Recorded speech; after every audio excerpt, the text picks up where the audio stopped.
Hello, hello, hello, everybody. I'm Stephanie D. Sanders, and this is A Day in Their Lives. That's right. I'm taking some time out to get to know different people and different careers, finding out what they're doing. And this guy here, he's up next. I ran across him somewhere on Facebook, and I was like, I just thought it was so interesting that he is a conductor, band director, and all of that. And I remember my band days. I think that's what it was. Remember my band days. Tell me what it's like from your side of the fence. So before we get into that, Glenn, tell us a little bit about yourself. We got Glenn Eichelberger here on set. Uh, I don't know. It's hard to sum myself up. I guess I'm a remedial student, two-time college graduate, uh, aspiring entrepreneur, um, retired, semi-retired musician, Mm-hmm. currently working, in a high school here in Maryland. My first non-Title One school. I decided to move away from Title One. All my career has been Title One, so I think at almost 50, I decided I'm gonna You're gonna switch it up a little bit. switch it out. Yeah, come on this side of tracks. To And see what it's like. yeah, so but no, originally from Miami. I don't know. I've had a very interesting life. See, I started my undergraduate studies at Florida A&M. Finished my undergraduate studies at Florida Memorial, the birthplace of Third Voice and Sing. Then after teaching high school in Dade County, I decided I realized I've exhausted all of my knowledge, so I decided to go back to school. Um, I attempted to do a PWI, didn't like it, so I went back into teaching. Um, then from there, I realized I still was at the edge of my knowledge, so I decided to go back and get my master's at an HBCU, Morgan State, one of four HBCUs that offer upper degrees in music, although none of them offer them in PhD. But so and then doing that, Light Maryland, I decided I wanted to stay here. But then COVID hit. So the government shutdown happened right in the middle of my last semester. Well, it was supposed to be my last semester in grad school. So I ended up having to move to Alabama to get a job because I needed some income. I went down to Alabama for 2 years. I was taught 1 year in Montgomery County, public schools in Montgomery, Alabama. Then half a semester at Stillman College before coming back to Maryland, where I teach at Prince George's County at Frederick Douglass. I've taught pre-K through college. Um, man, what else? The whole gamut. I've Well, when did the whole conductor thing come into play? Was that after almost the master's degree, or where was it that? kind of well, it kind of comes in with the being a band director because you automatically by default you're a conductor. But um, since I had such an unorthodox road to get in the degree, I fell into conducting. And I kind of enjoyed it, so I decided to get my master's in conducting at Morgan State, and then so now I'm just building a program from scratch, which pretty much all my programs I build from scratch, but. Hmm. I would love to inherit a program that's already ready to go, but I don't think that's in the car. God had that in the car for me. Right, because I he found my already knew you could do it. right. So and then yeah, so I mean I did a brief stint in the military, a brief stint in the music industry as a gospel artist. Trying to think. I've done so much stuff. See, that's what we wanted to share because all of these things have culminated into this guy that you are today. With all the experience that you have, and then being able to start up a brand new program pretty much everywhere you've gone. Every single thing that you've mentioned has led to these points like this. Okay, you starting this, you starting that. He's starting that. But see, then it's gonna make you like really proud to see those programs when they come to fruition. It's like I did that, not big headed, but I did that, Yeah, I did. But usually, you still have those racial innuendos in music education. Mm. So in some cases, like my school I built in Miami, our demographic was 86% Hispanic. Oh wow. There were some people that had issues with a black guy running a predominantly Hispanic program. So I guess they thought if I left that they could just put one of them in there and then it'd just thrive. But they realized real quickly that it didn't work like that. So I left that school in 2013. I think they're on their seventh band director since I Oh left. wow. So then that's not you. You know what I'm Right. I mean, saying? I know it's not me. I You mean, know, you know it's not you.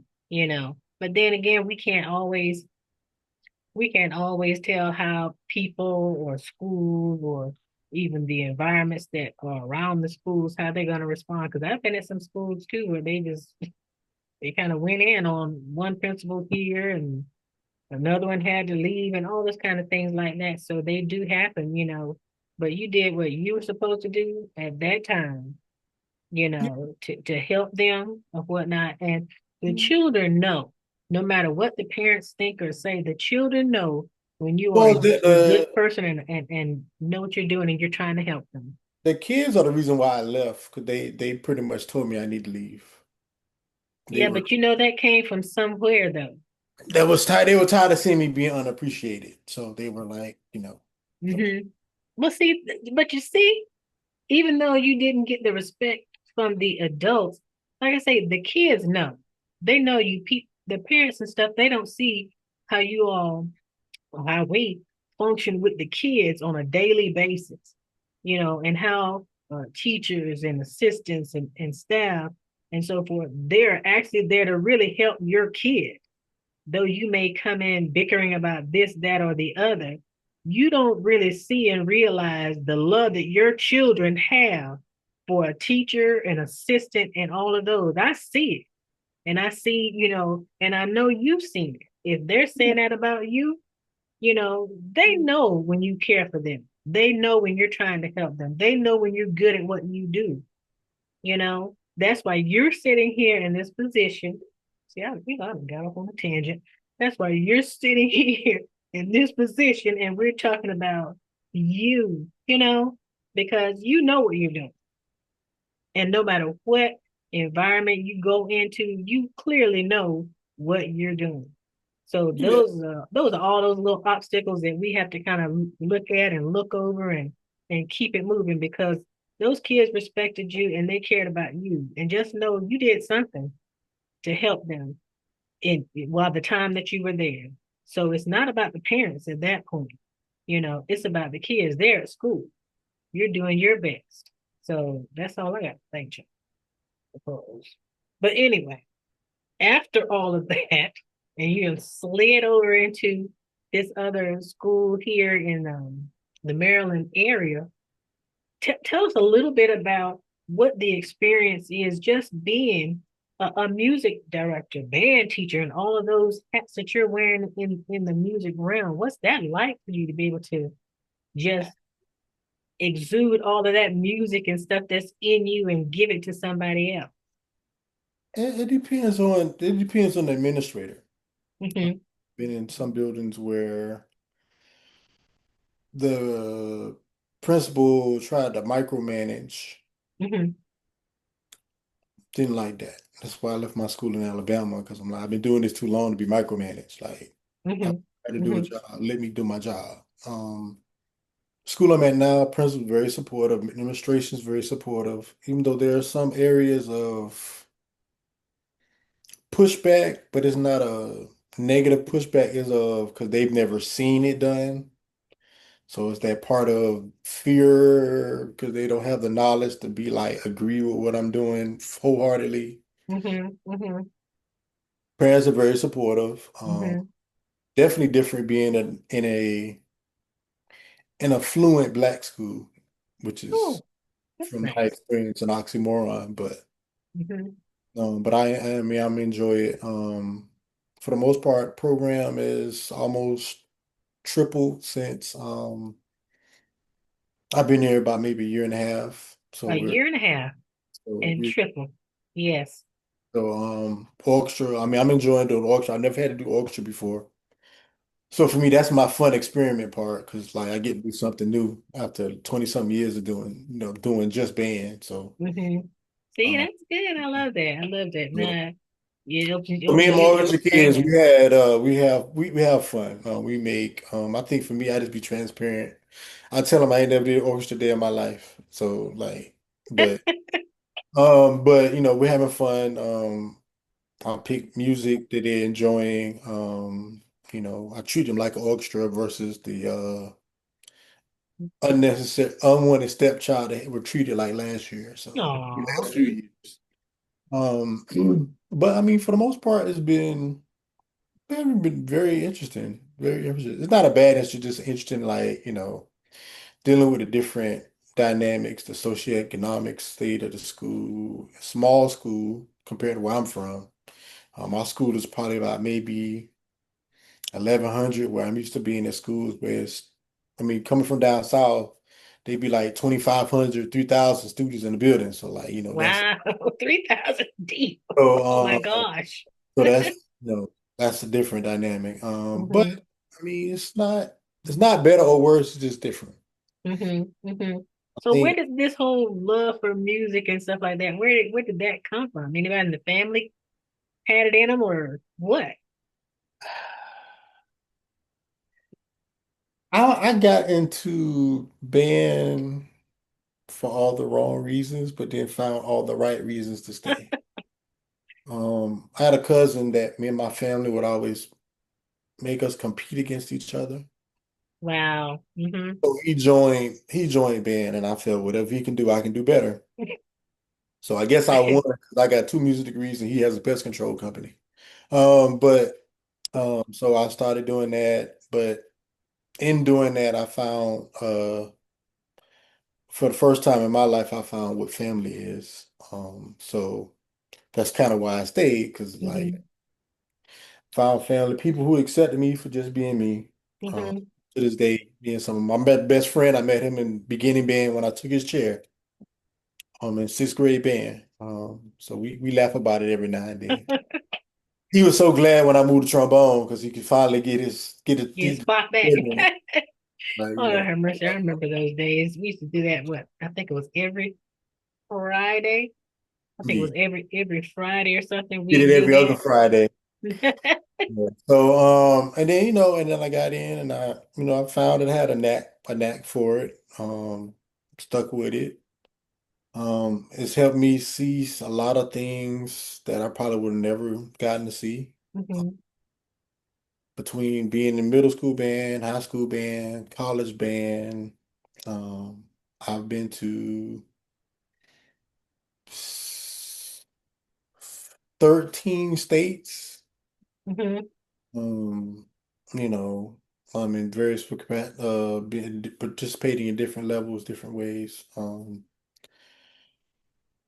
I've gone to see some some beautiful venues and stuff like that. So it is I laugh at it now. I mean, because I never really planned to go to college. I didn't actually want to be a teacher. Hmm. I wanted to be a sound engineer actually. But not well again, I was a thank you Lordy graduate from high school. So I never planned to go to college. That wouldn't plan. So when I was convinced to audition for schools and apply for schools, I applied to for four schools, which I didn't plan to get anything because I struggled in high school. But I got in. I got accepted. Got a full ride to Jackson State, Stone Cookman, FAMU. Hampton offered me a partial. Florida War offered me a full ride, but at the time I didn't. I just needed to get out of Miami. I got tired of fighting with my mom all the time. Hmm. Hmm. Um, and then so I did that. And I gave it a try because I wanted to be a sound engineer. So at the time when I was coming out of school, the name of the major was music engineering. But I kind of went into college when they changed the name of the degree, commercial music. And then, so when I applied to FAMU, they was like, we don't offer music engineering, but we offer music education. And I was like, Mm, But being at FAMU, we used to have a summer band camp for high school kids for about a week every summer. So I got to mm, sit down and talk with a lot of the older band directors and interact with kids and stuff like that. So I was like, I'll give this a try. And then I kind of fell in love with it. And I was mhm, like, so then I got out, got some a few assistant band director positions, and then in 2008 I got my own program. But all those experiences at the different levels of being an assistant mm, kind of prepared me for when I got into the driver's seat. But then the downside of being an assistant, you don't realize how much stuff you don't get to see. mm, mhm, That mhm. you can see once you get into the driver's seat, like, what in the world? But I mean, it was, it was fun. I don't know. For me, I just enjoy the taking them from point A to point B. Mm, They be like, I can't do this, and da, da, da. And then I'm like, but remember back in such and such, you said you couldn't do this, and look at you doing now. And right, right, right, right, right. um, They like that. They like that guidance and that little bit of a challenge, that I think we can give. their thing is they this generation like to give excuses. Yeah, that part too. That And my part too. philosophy with them, there's only two people that care about your feelings. That's you and yourself. Today, this the task need to be done, and you don't get it done, either willingly or unwillingly. But Yeah, yeah, but, yeah. but I have kids. Most part, the kids follow the system. Then I have some kids who try to fight the system, and they struggle for a bit, and then they get frustrated enough, then they start following the system, and then Just they fall in line. Yep, yep, um, yep. What do you so. think some of the kids have taught you actually in this whole process?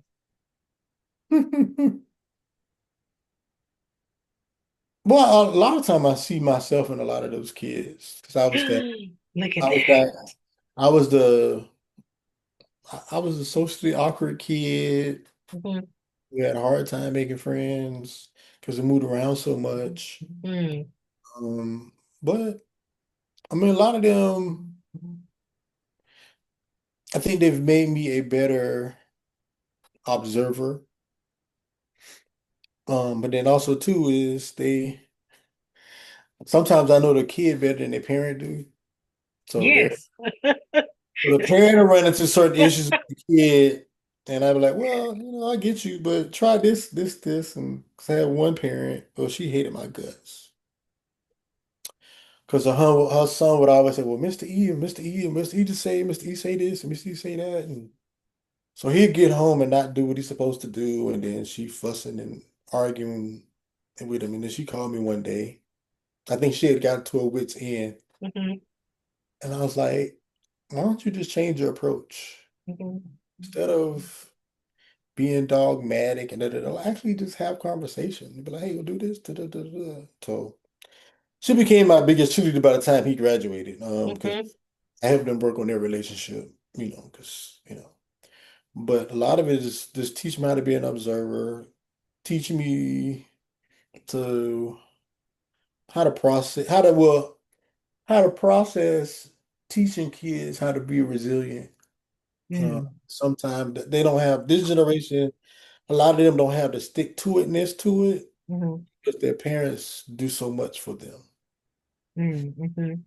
And I make them accountable. I try to treat them like they Gen Xers. Be like, look, no, we gonna do it on your own. No, um, definitely made me be a out of the box thinker because some of them, some I Yes. know their parent be mad. I know their parent be glad when they walk out the door to go to school because some of them Yeah, that is true. they take. That is true. And it's not, and the thing about it's not that they're bad kids. Some of them are just so. I want to say immature, but that's not really the right thing. They are. They're adventurous. They're no Oh, nonsense. my kids are not They're really my kids are not very adventurous at all. It's just I'm okay. We being got self, we got whole different groups. yeah, I'm like the smart. Like I'm saying, like it's a difference between dealing with a Title One kid and dealing with a non-Title One. Oh, yeah. Uh-huh. Title One kids, by the existence of their life, they have a certain different kind of resilience and coping. Mm-hmm. Mm-hmm. Coping Mechanisms. mechanisms. Yes. Other Yes. kids, because they're so coddled, they just have a different kind of entitlement, which Mm. I'll let you be entitled all you want. That don't mean I'm gonna give you what you want, but No, that's true. I'll tell them I'm not your parent.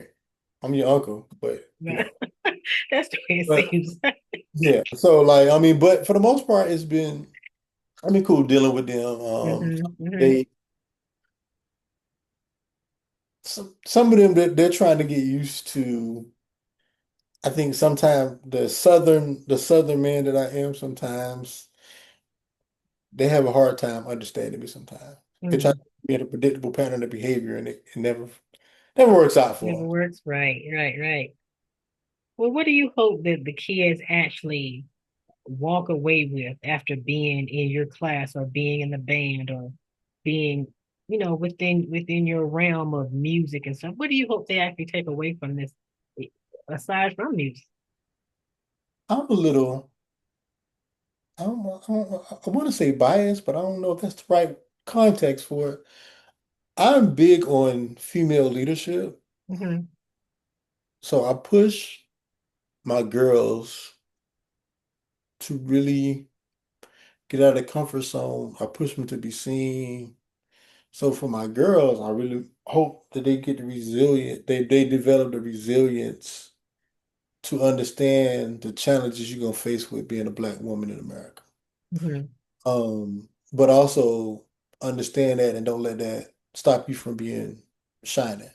You know, Mm-hmm. with my fellas, teaching them how to be respectful, understanding the dynamic, the proper interpersonal skills between the sexes, all of them working collaboratively, no matter what walk of life people come from, um, and kind of get them to understand that this is just a vehicle to get you into different spaces. So like.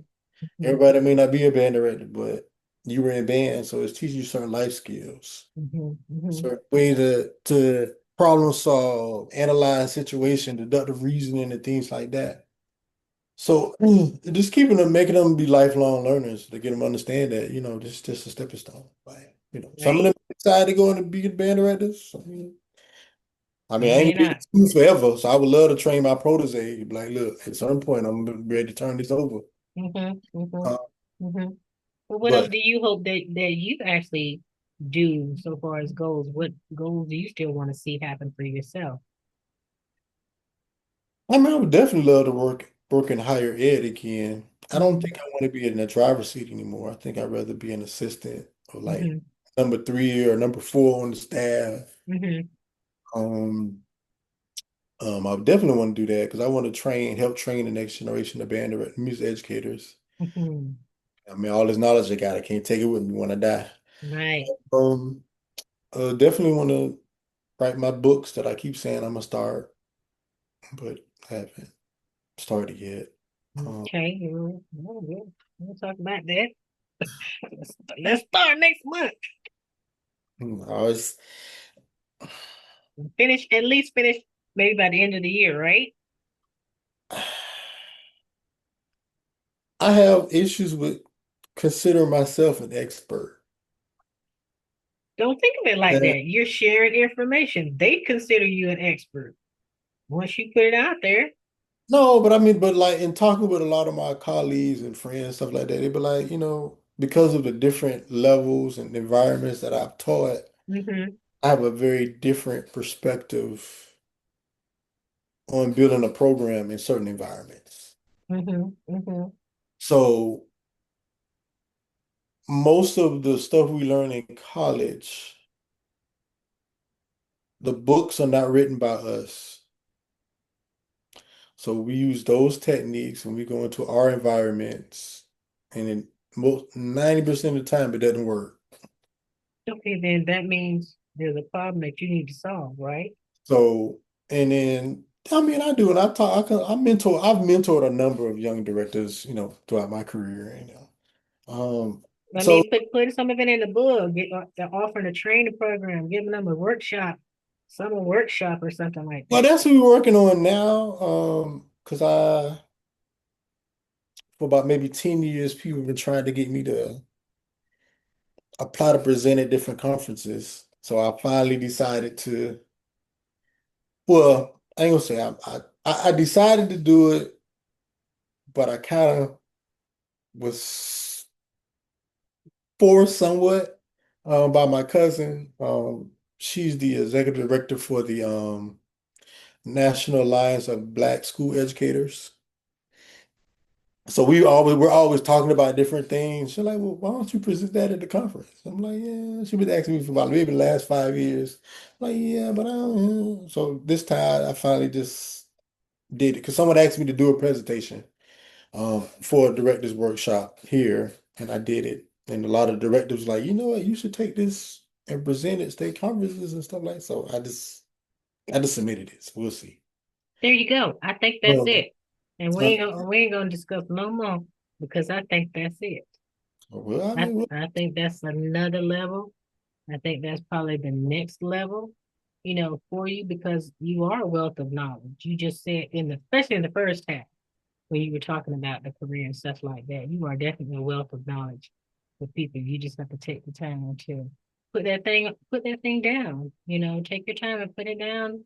And you could probably end up having a series of books about different topics, and then after that, leave it because it's something that can continue to go on and on. With people coming up behind you. So I'm just yeah. letting you know. Yes, I can see it because we're gonna get ready to wrap this conversation up, but I can see it. I can see you speaking. I can see you talking to young people. I can see you talking to the other ones coming up. I can see you writing the book so they can take it and run with it on their own and have you come in as the expert to come and visit. You know, you just said a little while ago that you weren't going to be doing this forever. So there Well, you go. Start. I think most band directors we have a hard time leaving the band room because a lot of times we're just having so much fun. So it's when it stop being fun and it start like it feeling like work that we be like, Uh-huh. hmm But see, it's you'll be not. you'll be popping into other band rooms and so forth periodically here and there. So you'll get an opportunity, I'm Yeah, sure, 'cause I to get got that together. one of the guys in my one of my feeder schools. This is his first year teaching. Well, he'll be going into his second year teaching, so I'm gonna pull him in a little bit more to help him out with some things. But I mean, I enjoy what I do. Wonderful. Sometimes too much because I've been trying to stay out of my office because normally during the summer I just be in there till the sun go down. Oh, Wow. Committed, committed. man. That's what happens. Well, no, I mean I like to organize and not be stressed to be organized. Yes, Like yes. so I take my time, get everything in place. But hmm I did so much stuff last year setting up administratively that this year I don't have to work as hard. Now it's just going in, just making the packets and making Oh, copies good, and good. like that. Still got to reach out to my principal and find out if my handbook she wanted to make some edits to my handbook. So hmm Still in that work uh, mode, but that's okay. That's okay. We all are creators when we do that. We all are. But yeah, we want to thank you, man, for joining us here to give a little bit about yourself, a little bit about the career path that you took, kind of letting people know and young people and other ones coming up along the way what your career is about, how they can get more into it, who they can contact to give them tips and advice, come for a workshop and speak to their students and speak to them. So there you have it. So, is there any contact information that you could share, or maybe on Facebook or something like that, when people may yeah, want to reach out to you? you can check out my website, virtuosopcinc.com. Have a lot of information on there. By myself, the services I provide. Right now, I think it's a couple of people about it. I'm about to write some halftime shows for a couple of people coming up. So yeah. So you better jump on board. You're here; these already in set up. So, So this you can find me on SoundCloud, same thing, Virtuoso PC. INC on SoundCloud, Instagram, YouTube, Hmm. Facebook, all those typical platforms for people to. Yes. Yes. I need to do a better job at pushing my social media and on LinkedIn. Um, Okay. Okay. All right. LinkedIn is Glenn Eichelberger 97. Um, but Okay. go to my website. You have the links to all of my social medias on my There we web. go. In there. Well, Glenn, we thank you so, so much for joining us and talking to us for a while, letting us know what you do, informing the people. Thank you so much. We appreciate your time today. Trying to get these interviews in here today.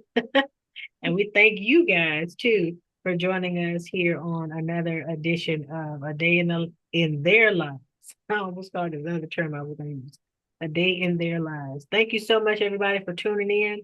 This time, this is Glenn Eichelberger, music man extraordinaire, and we will see you all the next time. Reach out to me on social media if you think you need to be a guest on this show. Talk about your career and let the world know who you are, what you do, and educate us all, inform us of what is going on in your world. Now, Steph, bye. All right.